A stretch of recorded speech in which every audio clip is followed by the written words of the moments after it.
شروع اللہ کے نام سے جو بڑا مہربان نہایت رحم کرنے والا ہے۔ السلام علیکم ورحمۃ اللہ وبرکاتہ۔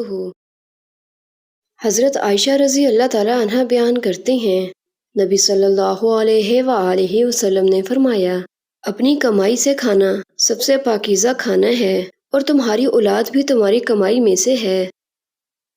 حضرت عمر رضی اللہ تعالیٰ عنہ سے روایت ہے کہ رسول اللہ صلی اللہ علیہ وآلہ وسلم نے فرمایا، اللہ یہود کو غارت کرے، ان پر مردار کی چربی حرام کی گئی تو انہوں نے اسے پگھلا کر فروخت کیا۔